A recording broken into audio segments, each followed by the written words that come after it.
this not being scheduled before us, Yes. I'd like to have some time to work towards a resolve to this. So let me hear from Supervisor Koufax first. Well, I think we could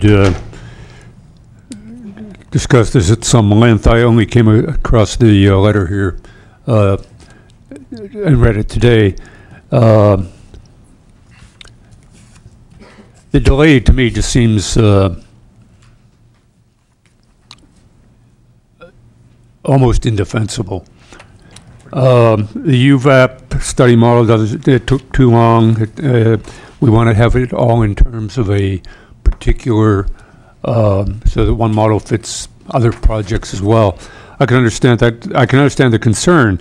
On the other hand, I know Mr. Stone brought forward a plan, and I think here the county should be taking this very seriously. In fact, I came in here. The reason I was late getting in here is I was trying to call Mr. Stone to tell him that I was going to take this matter to the CEO. So I think we need to get to the CEO on this and get some things sorted out. But as I recall, a pretty strong commitment on the part of the county was presented. And this is costing them money, and I think that he's made a good faith effort right down the line. And if other agencies, other bodies don't get their work done, then we just have to take that into account. But I don't think that the applicant should be made to pay the price of seeing this stuck out yet another 6 months? Another almost a year. Another year That's almost. That's right. We call from yes. Saying another year. Yeah. I don't know what the lawful timelines are, but this letter here says that we're 9 months past the state mandated time limit of 18 months. If that's true, you know, that's not acceptable. Those laws and timelines are set up for a reason, and you know we always try to hope that we're going by the law. And it's, as Supervisor Koufax says, I don't think that it's not, this delay is really not defensible. Thank you, Supervisor. Mr. Yeah, to the director. Respond, and I may touch upon some of the things that Frank Lynch did as well. Frank's been the project coordinator on this, so I have had some oversight of this, but Frank's primarily involved with it. The difficulty started with the traffic study, and unfortunately we had a model that had flaws in it. Talked to the planning team, they ran into that same circumstance with the Ukiah Valley area plan.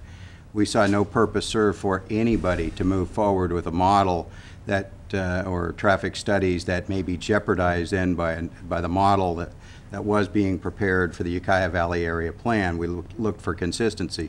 And unfortunately, and we can point fingers all around, that took a lot longer than anybody anticipated. And for that, you know, I truly am sorry to the applicant, and unfortunately it's held up some county projects as well.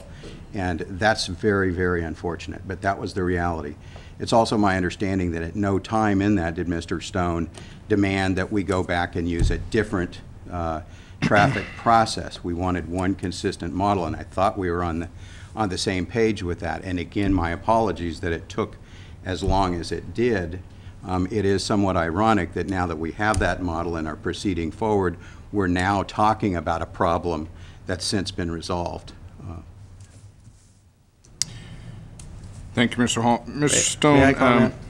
Yes. Yeah, thank you. Briefly.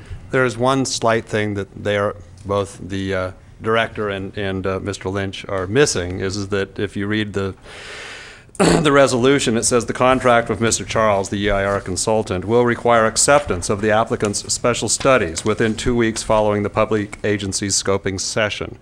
When we made our application, we did an initial study. We did every single special study, including traffic based on the then valid and current traffic model used by the tentatively adopted UVAP. That was the best available information, not the flawed traffic model from the city of Ukiah. They were supposed to use our special studies. They had a traffic model. It had mitigations. It took care of all of the supposed significant impacts. So unless they would conclude that the special studies do not adequately assess the project's potential impacts in accordance with CEQA, we did address all of the potential impacts, and we are in accordance with CEQA. There was no reason to throw out all of our special studies if they're only concerned with the traffic, but they did throw them all out, thus resulting in another $200,000 added to the project for an EIR, which we believe, and Frank will hopefully remember this, from day one, we said we don't need an EIR. Our project can move ahead with a mitigated negative deck because it's been planned for urban residential development for over 25 years. Our plan is less than the housing element of the general plan anticipates development to be. And in fact, to get back to the traffic model, which is now current information, is based on less future growth projections in terms of total numbers than what the traffic model was that we utilized. So we've actually over-impacted, over-mitigated our potential impacts based upon future projections of growth. So there is no defense that I can see on the part of the planning department for having made the decisions that they've made. Thank you, Mr. Stone. Mr. Stone, you can rest assured this board was looking towards an expedited process when we passed that resolution. I'm going to direct by order of the chair that my colleague to my right work directly